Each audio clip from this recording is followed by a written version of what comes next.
Yes. Very good. Fantastic. Couldn't be better. Okay. Thank you for coming all tonight, and thank you to the people in person. There is a chat function if you want to, at the end, add some questions or observations, or if you want to let me know anything while the talk is going. So, the reason why I have chosen this topic is because science fiction has drawn a lot from the Romans, the ancient history, from ancient languages, and I just find it fascinating how many different worlds have actually some roots in classics. Yes, they can now hear me. Fantastic. Yes, I've worked it out somehow. We're gonna examine a few famous, hopefully, science fiction intellectual properties. We're gonna go through Dune, touch a bit on Star Wars and Star Trek. Yeah, yes, I do want to admit that person. And we're going to reflect a little bit on why. Yep. You might want to turn the video off, as this is a recorded call, just so you know. I don't know if you're going to be in the recording otherwise. Great. So we will be reflecting a little bit on why the science fiction authors of these other worlds have chosen to draw influence from classics and the Romans. Science fiction, just the main thesis in this for me has been that science fiction in general for many years has been a bit undervalued, not considered proper literature, and I think part of the connection to classics has been trying to get a bit of that prestige, a bit of that important history, important name. And another side of it, I think, that we're going to discuss is the world building side of it, where to create these worlds that have to feel ancient and lived in and epic and important, sometimes it is helpful to draw on ancient languages that have their own history and their own important culture behind them. So to create these fictional cultures, authors have drawn inspiration from real world ancient cultures that have fascinated them in their studies.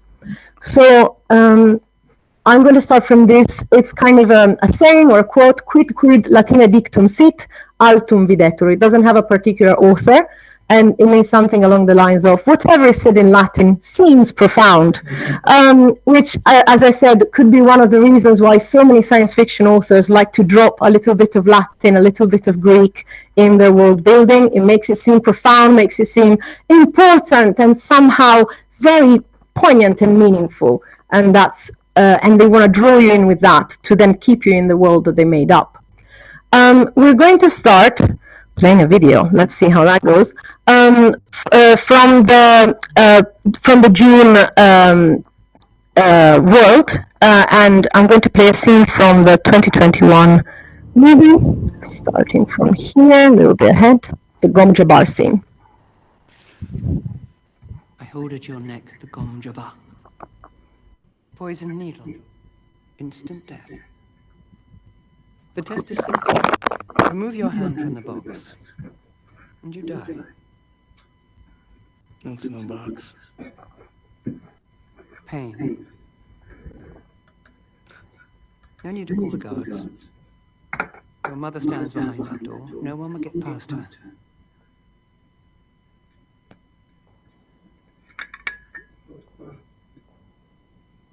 Why are you doing this? An animal caught in a trap will gnaw off its own leg to escape. What will you do?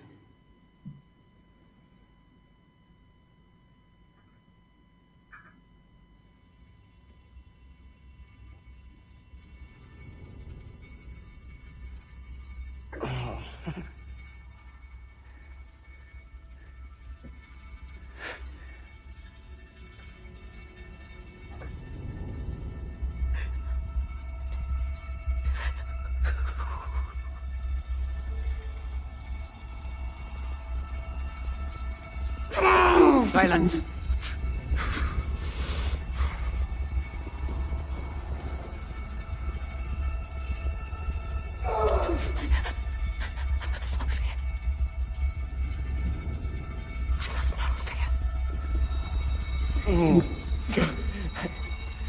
Fear's the mind killer. Fear is the little death that brings obliteration. And I'll face my fear, not permit it to pass over me through me.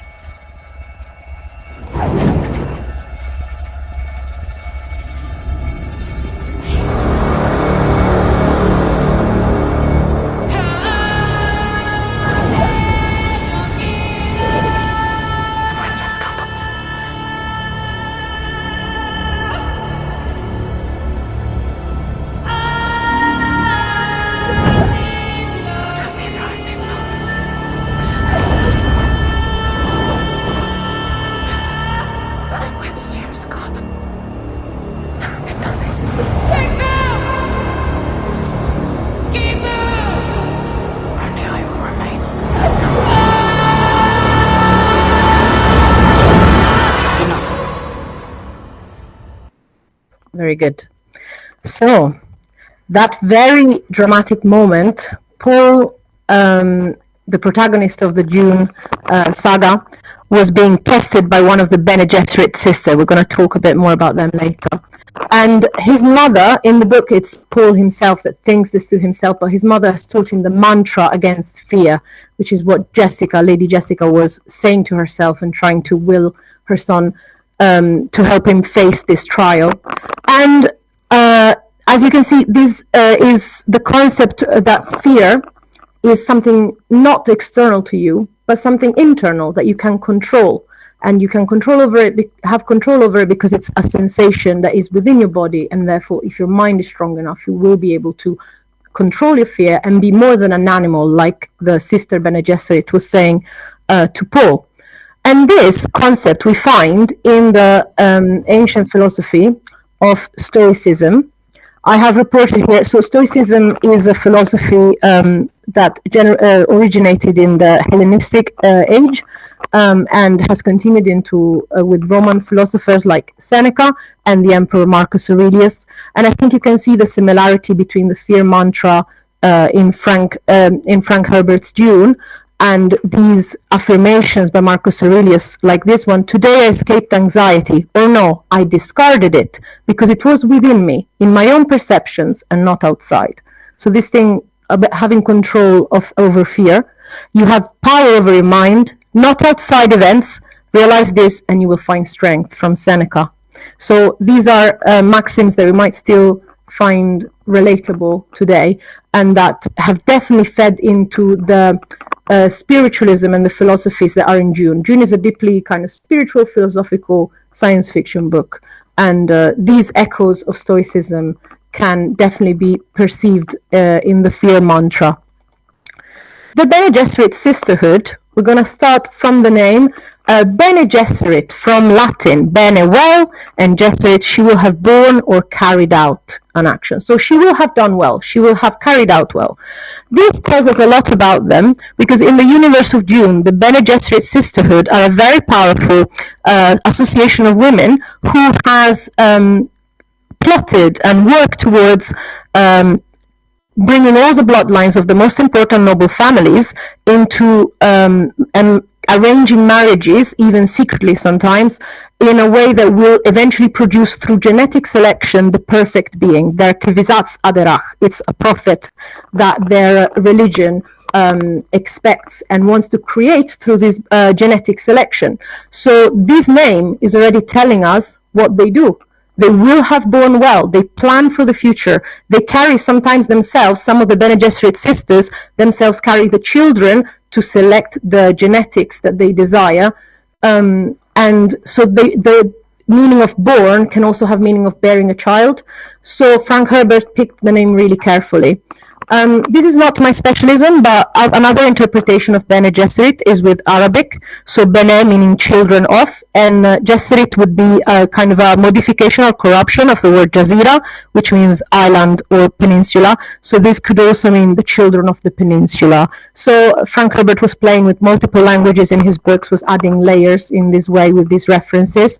And both the Latin and Arabic interpretation are both valid.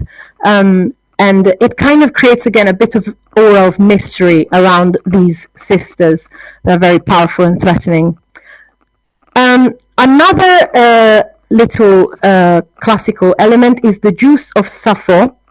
Again, a mantra that this is the picture from an older Dune movie of the Mentat.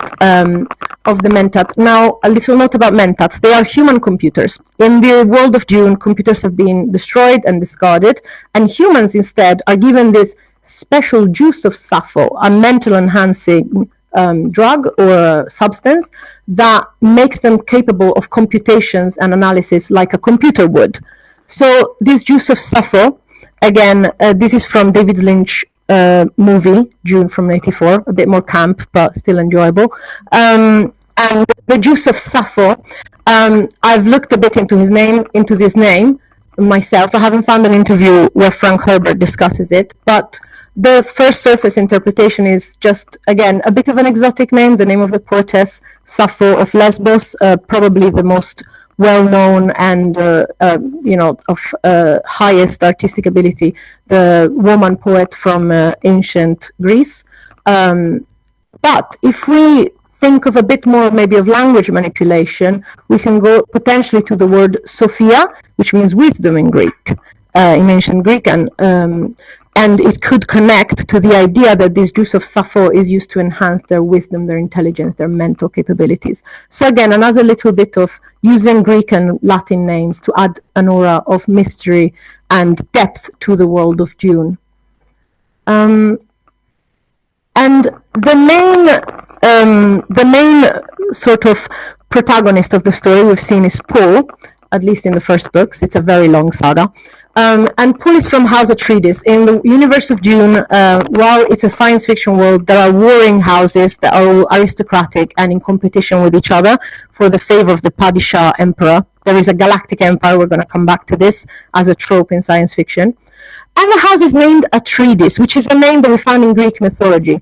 The other key name is the name of the father of Paul, Duke Leto. Now, Leto in ancient Greece is a goddess loved by Zeus, who gave birth to the twins Apollo and Artemis. And Frank Herbert in interviews has said that he has sort of anchored the characters of Paul and his sister Alia on the model, the archetype of the twins Apollo and Artemis, because both Paul and Apollo share the gift of prophecy, while Alia and Artemis, Alia is called Saint Alia of the Knife, because I won't tell you how, I don't want to spoil, but she does kill someone with a knife when she's still a young girl. And this violence kins her to the goddess Artemis, who is quite a forceful and strong and sort of armored goddess. And both Paul comes from his native homeworld is Caladan, which is almost entirely submerged in waters. And Leto, because Hera was so jealous of Zeus being her lover, she banished her from giving birth anywhere on land. So Leto had to give birth on an island floating in the middle of the sea. So again, we see all these layers added by the link to Greek mythology. Another link that Frank Herbert has said in interviews he has used to think of Paul and Alia is the Roman god Janus, who has two faces, one facing the future, that would be Paul, and one facing the past with Alia. Alia is born, again, she's also a superpower child. She's born with the knowledge of all the Bene Gesserit sisters before her. So she carries the history of pretty much the whole world of Dune within her mind. She has sort of this ancestral memory because of the circumstances of her birth. So they face the future and the past together. And they're very powerful in this combination of being two superpower twins. Now, the House Atreides, going even more back, the old Duke Paulus Atreides, we are told, used to do bullfighting and died in one of his bullfighting episodes. And in one of his bullfighting shows, which he used to do to give the populace, again, the bread and circuses they require. This expression that, again, we get from the Roman usage of emperors to pay for bread for the people and for games to entertain them, which is how the powerful hold the power in ancient Rome. Frank Herbert wants to connect to that idea that powerful men give the people what they want so that they can control them. Let's look into the Greek mythology side of House Atreides. Now, the Atreides are a cursed family. The curse starts with their ancestor Pelops, who shows himself to be a terrible character by cheating at a chariot race and then killing the man who helped him cheat. So basically, playing basically a betrayer and a liar already from the start. Gets even worse with the brothers, Tiesis and Atreus. They start feuding over the throne because Pelops, being a king, leaves the kingdom to both of them, but they don't get along, to the point where this escalates to Atreus feeding Tiestes his own sons, chopped up and boiled. And Tiestes at this point has no sons who can avenge him, so he has a son with his own daughter against her will, and just to grow this son so that he will be able to avenge him. So we can see this terrible family history of a cycle of blood and violence that perpetuates itself. Agamemnon and Menelaus are the two sons of Atreus. Agamemnon himself is the lord of men, most powerful of the Greek kings, leads the expedition to the war against Troy, but to go to Troy he has to sacrifice his daughter Iphigenia, and that generates rancor and absolute thirst for vengeance in his wife, Clytemnestra, who gets together with the cousin. Remember that Tiestes had that extra son to avenge him? That's Aegisthus. And so Clytemnestra and Aegisthus together murder Agamemnon, and then the cycle of blood continues because Orestes has to avenge his father by killing his mother and her lover. So this circle of violence never ends until the family is almost extinguished. Yeah? Why would Frank Herbert want to use the myth of the Atreides, so full of violence and blood and destruction, for his protagonist? Aren't we supposed to be rooting for Paul, cheering him on? Don't we want him to succeed? No, we don't.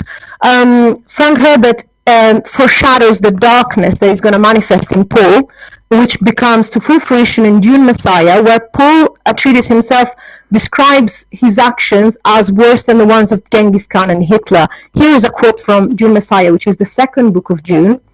I've killed 61 billion, sterilized 90 planets, completely demoralized 500 others, and wiped out the followers of 40 religion that existed since time immemorial.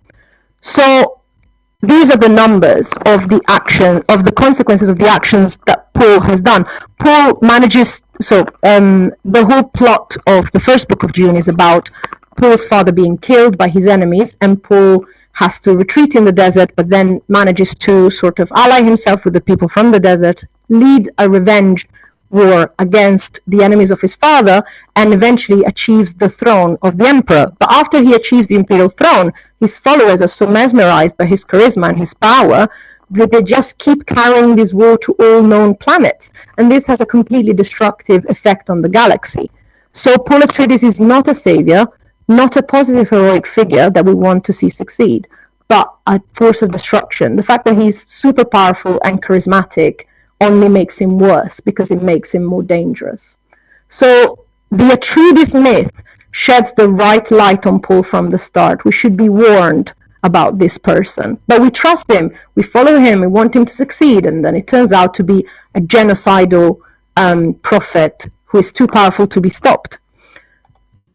So Frank Herbert, again, some quotes to support this. Some quotes in Dune Genesis, an essay explaining his thinking behind the Book of Dune. He said, "Don't give over your critical faculties to people in power, no matter how admirable they may appear to be. Behind the hero's facade, you will find a human being who makes human mistakes, and enormous problems arise when human mistakes are made on the grand scale available to a superhero." So the whole point of the trilogy of Dune was to show the superhero syndrome and how we all participate in it. We want to see the special person, the superpower person succeed, but is that really a good thing? Is an infallible leader a good thing if he's followed blindly by millions? Okay, so Frank Herbert definitely has grown in kind of the American counterculture movement, and he was also quite an early ecologist, and there's another theme of Dune that we're not going to be able to get into is its pro-ecology message. But this is definitely a powerful way to send the message home with the links to the Atreides myth. Now moving on to another keystone of science fiction cinema, The Matrix. There are very strong links between The Matrix and the Plato's Cave, as is described in The Republic. So the myth of Plato's Cave is this concept of human beings who live in an underground den, much similar to this object right here in the picture, which is in the world of Matrix, the kind of mechanical uteruses where humans are kept by the machines who have taken over the world, and where the humans never exit these pods with their physical body, but they live in a simulation of reality that they think is real. And similarly, in Plato's Cave, they in this cave that has only one tiny opening towards the light, they have been here from childhood and have their legs and necks chained so that they cannot move, just like Neo in this pod, tied by all the tubes that are attached to him to keep his body alive. They can only see before them, being prevented by the chains from turning around their heads. Neo can only see what is fed to his brain by the machines. He believes the simulation. He has no way of knowing the true reality around him, where he has no choice and is immobilized forever. And along in the image of Plato's Cave, to complete it, what do people see? They see these shadows, like a marionette show. There's a fire behind in the cave, and some people there are these images being carried that project shadows, and people see the shadows and they think it's reality. Just like Neo sees the simulation of the Matrix and believes it to be his real life. And so he's invested in it with all its anxieties and problems and hopes. But it's not true. He eventually has to wake up. And here's how it's described in Plato's Cave, the experience of one of these prisoners in the cave being woken up. So at first, when they're suddenly compelled to stand up, turn his neck around and walk, and look towards the light, he will suffer sharp pains, the glare will distress him, and he will be unable to see the realities of which in his former state he had seen the shadows. And Neo, I haven't found the clip from the movie, but in the scene when he wakes up on the kind of the bed of the rebels who have rescued him, one of the first things he sees a glaring white light, and Morpheus tells him, "No, close your eyes. They've never seen the light before." And this is a moment that we can definitely see connecting to the myth of Plato's Cave. And then Plato speculates on what could be the reaction of a man who gets freed from this cave. And will he not fancy that the shadows which he formerly saw are truer than the objects which are now shown to him? Maybe initially, even if you are being freed and you can experience the true reality, you will doubt it. You will not really believe it to be true. You will not want it because you're so used to the shadows that you prefer them. And here we have the diverging choices of two characters. On one hand, we have Morpheus, named after the Greek god of sleep. And incidentally, he's the one that wakes Neo from his sleep with taking him out of the Matrix. Morpheus has been freed from the cave and chooses to go back and save more people that are still trapped. And in Plato's myth, the philosopher is this man. So Morpheus has acted exactly like Plato's philosopher. Not only I am free, but I'm going to go back to save other people from ignorance. Morpheus is almost skilled for this in the film, just like Plato imagines that the philosopher, the other people trapped by the shadows, will want to kill the philosopher for trying to show them the true light of reality. And then we have the villain, the sort of Judas of the situation, Sci-Fi, over here. He makes a pact with the machine, betrays his companions, and makes a pact with the machines to be put back in the Matrix. It's the alternative choice. Sci-Fi doesn't fully manage to detach himself from the shadows and actually prefers to return to an existence of ignorance and live in the shadows, live in the simulation of the Matrix, rather than face the harsh reality, which is the two paths that could possibly, that were also imagined by Plato in a similar scenario. Great, so from the roots of the Matrix, I'm going to go very further back to what is potentially the first, considered by many, the first science fiction book, the modern Prometheus or Frankenstein. And already from the title, Frankenstein, the scientist being defined as a modern Prometheus, stealing fire, the fire of life from the gods, is already a classical reference. Now, Mary Shelley and her husband, Percy Shelley, they were very much educated on classics. Mary taught herself Greek. She was practicing Greek and Latin every day. I have studied her diaries in my past, and she talks about which authors she's reading. She's translating every day, Greek and Latin. And it's quite interesting to me that when the creator of Frankenstein describes his own education, he has founded it on 3 books. Paradise Lost, Plutarch's Lives, and The Sorrows of Werther. The Sorrows of Werther is a romantic novel about this young man, so that's definitely the romantic current in Mary Shelley's work. Paradise Lost is sort of the biblical imagery, the Frankenstein's creature being like a new Adam, being like a new Satan, the sort of biblical theme. And Plutarch's Lives is quite interesting because, again, it's a classical text, and here's what the creature says about it.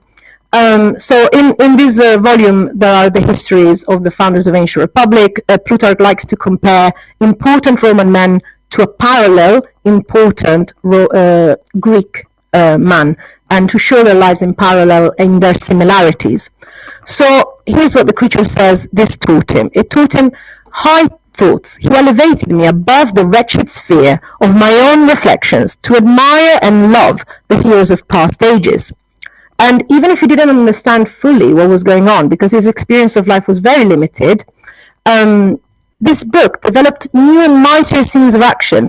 I read of men concerned in public affairs, governing or massacring their species. I felt the greatest ardor for virtue rise within me and abhorrence for vice. We see immediately the 2 conflicting forces, vice and virtue, governing your peers or massacring them.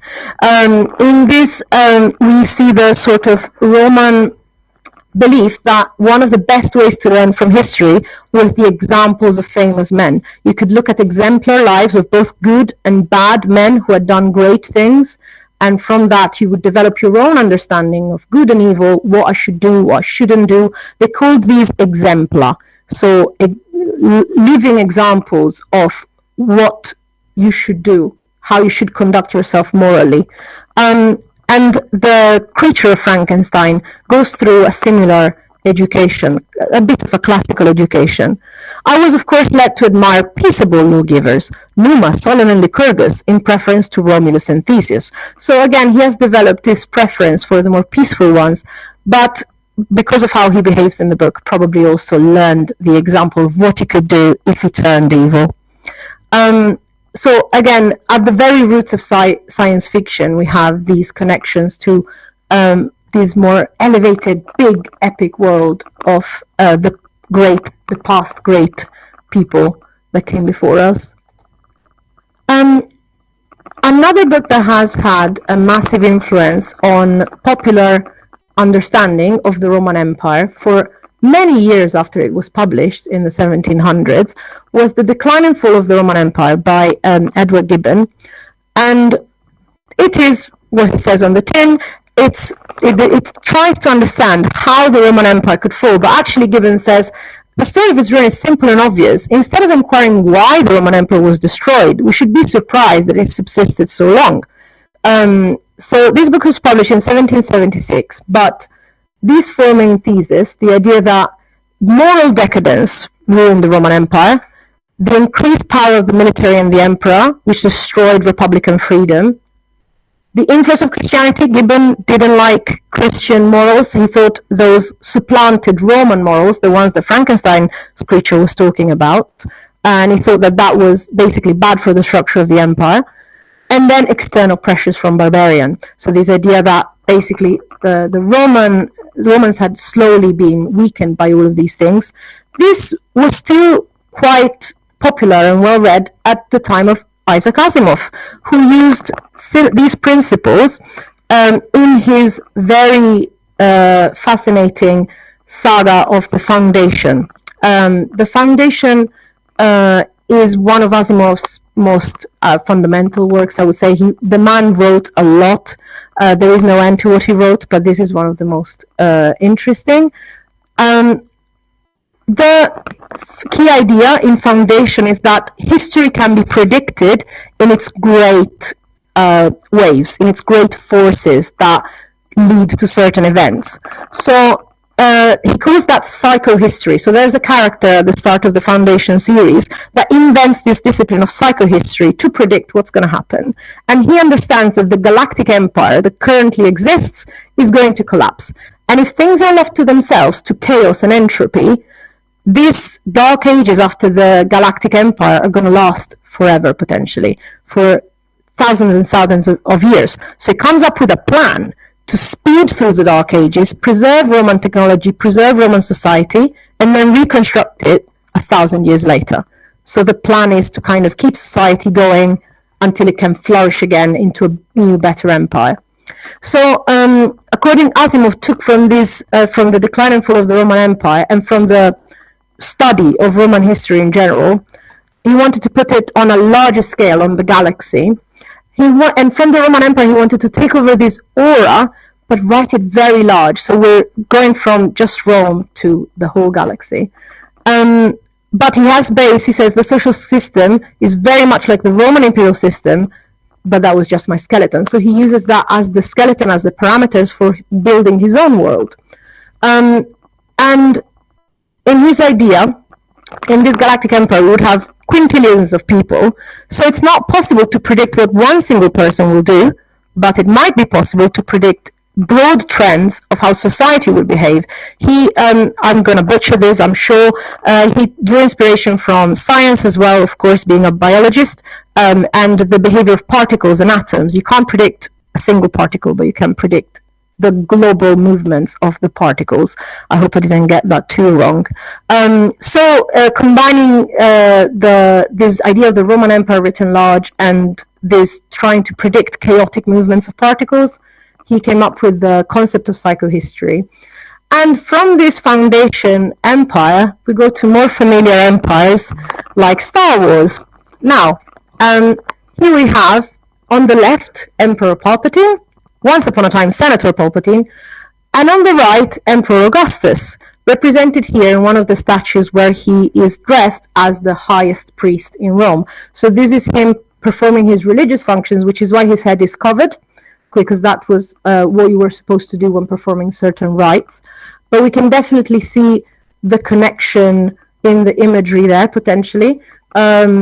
And as well, the trope of the Galactic Empire has become very, very common in science fiction. In particular, in George Lucas' prequel trilogy, we can see how we got to the Galactic Empire from an initial republic that, just like in Gibbons, just like in the Foundation series by Asimov, slowly gets corrupted, and one man takes over, takes power, does, manipulates other people, manipulates the situation to his advantage, and takes over to create an empire. So we should have time a little bit. I had an interview with George Lucas here explaining his inspiration for the empire. In school, I was of the, angry young man. Sure, you were a rebel. I come out of anthropology. Yeah. So my focus is social systems. Right. And in science fiction, you got two branches. One is science. Yeah. And the other is social. Right. I'm much more of the 1984 kind of guy. Sure. Than I am THX 1138. be very honest with the spaceship guy. Yeah. The spaceship, I got into spaceships out of cars. Yeah. I love cars, I love going fast. Going fast. So I like spaceships. Yeah. But it isn't the science, aliens, and all that kind of stuff that I get focused on. It's the how do the people react to all those things? Yeah. How do they accommodate them? Yeah. So that's the part that really fascinates me and I'm interested in. You did something very interesting with Star Wars, if you think about it. The good guys are the rebels. They're using asymmetric warfare against a highly organized empire. I think we call those guys terrorists today. We call them Mujahideen, we call them Al-Qaeda. When I did it, they were Viet Cong. Exactly. So were you thinking of that at the time? Yes. So it was a very anti-authoritarian, very kind of 60s against the man kind of thing, nested Or- deep inside or- of a fantasy. Or a colonial, we're fighting the largest empire in the world, right.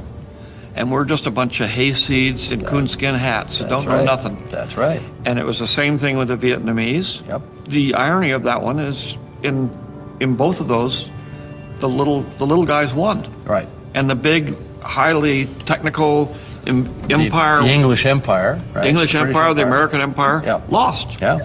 That was the whole point. But that's a classic us not profiting from the lesson of history, because you look at the inception of this country and it's a very noble fight of the underdog against the massive empire. You look at the situation now where America is so proud of being the biggest economy, the most powerful military force on the planet.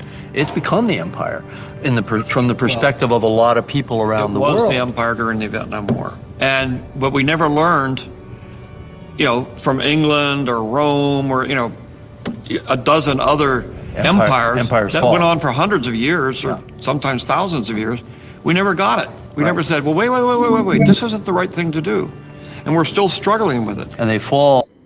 So, as you can see, it's obviously inspired directly by, of course, American history and the British Empire.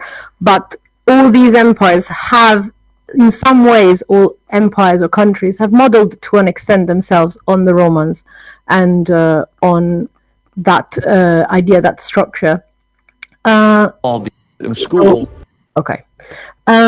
Similarly, we have in Star Trek, do you recognize these characters potentially? The Romulans, again, from the another galactic empire, because this is such a trope. Again, named after Romulus. And just like the stereotype of the Roman character, they are quite aggressive, very military, ruled by honor. They have a senate and Roman titles. They have a praetor, they have legati. They're organized in a military way, much like the Roman Empire. And well, I have another clip here. I don't know if we're going to have time for that, but basically, in this, you're welcome to watch the video after this. What is happening here is the death of a Romulan ship in a culling. They basically, there has been a battle, they lost, and out of all the ships, the Praetor decides to destroy one of their own ships. And the Federation can't understand, why are you doing this?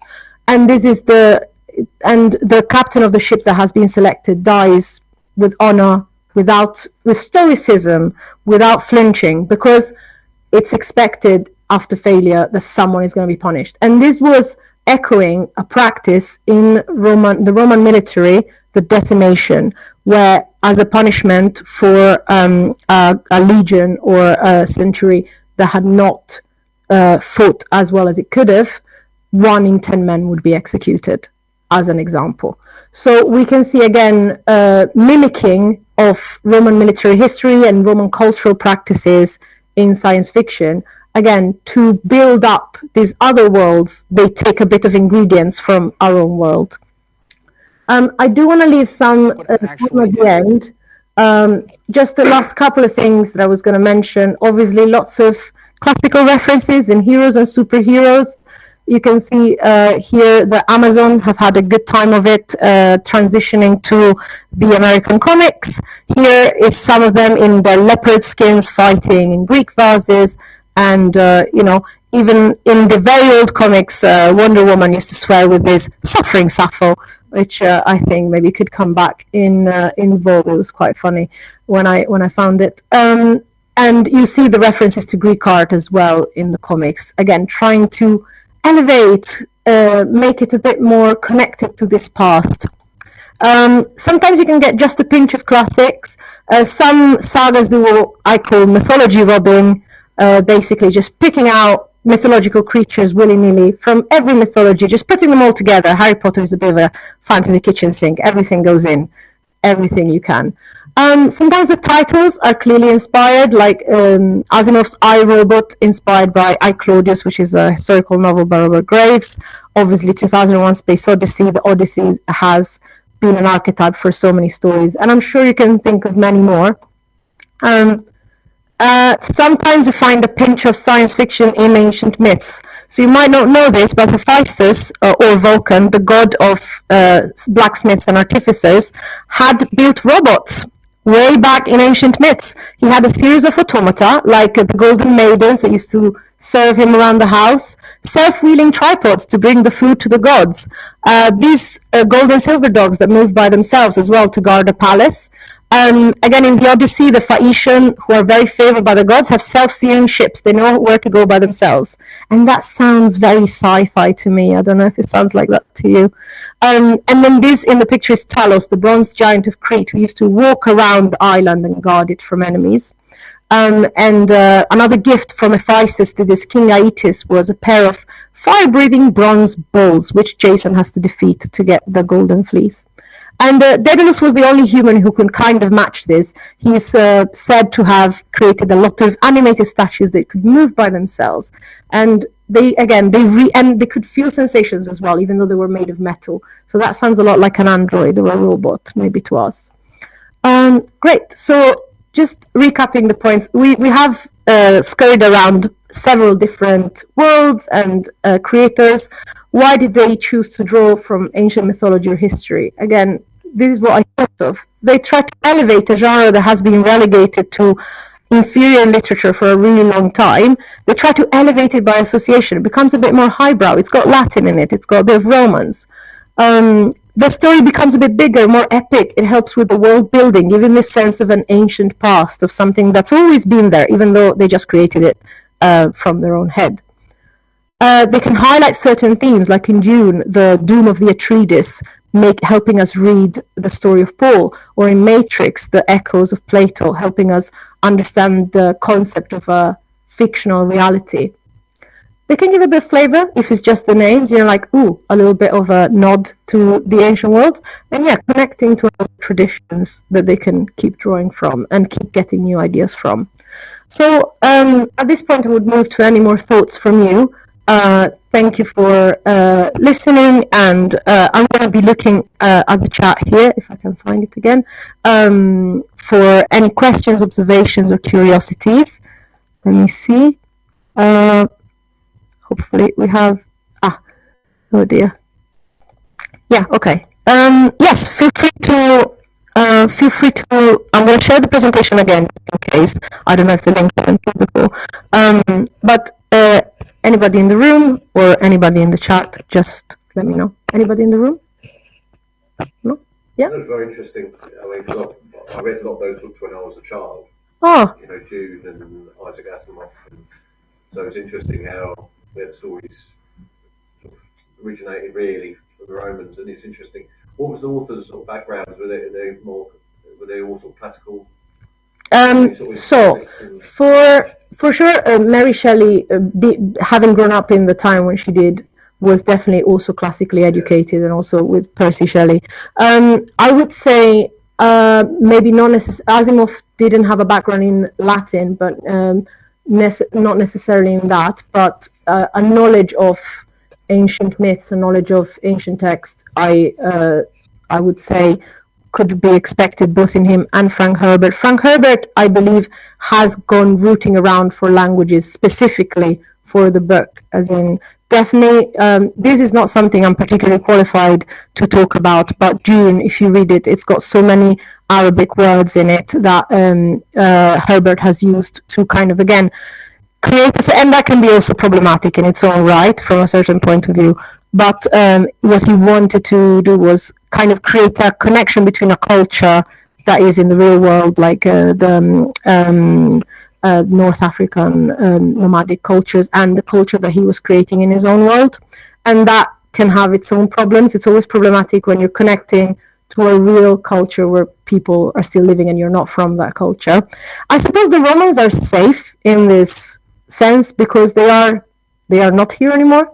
And they definitely, European and American and English authors might feel that the Romans are part of their cultural past, and they can identify with them, and they can use what they want without anybody worrying too much about what message. Well, or rather, use that to send a message, but without worrying about, I suppose, interference with cultures that you might not be as familiar with. I cannot access the slide deck. Oh, that might be because, okay, so we might email this around instead. I think it might be because of the permissions of the file. I'll have a think of that and then maybe send a copy through email. So thank you for letting me know that. Oh, interesting. Oh, thank you. So, yeah, so I do definitely see it. My students pointed it out in the, when we were doing the Odyssey, when I talked about self-steering ships, they were immediately like, oh, what do you mean? Why are these dogs made of gold and also walking around? And definitely noticed it then. I hadn't noticed the before I taught it, if I'm honest. But there you go. Sometimes small things you can miss. Anything else? Any other observations? Anything else that you had in mind? Just wondered about the languages. Klingon. Ah, yes. Is that anything based on anything? No, it's not based on. It's not specifically based on Greek or Latin. The most famous person to be, you know, a Latin philologist and also a language creator is Tolkien. Obviously, Tolkien, as well as having extensively studied classics. I didn't get into that because I couldn't tackle Lord of the Rings and also all of this. But yes, Tolkien as I suppose analyzing any language structure is a necessary prerequisite of inventing your own language. However, I think with Klingon, they definitely wanted the sound to be Russian because of when Star Trek was created, the Cold War was going on, the Klingons were basically a stand-in for communist Russia for a while.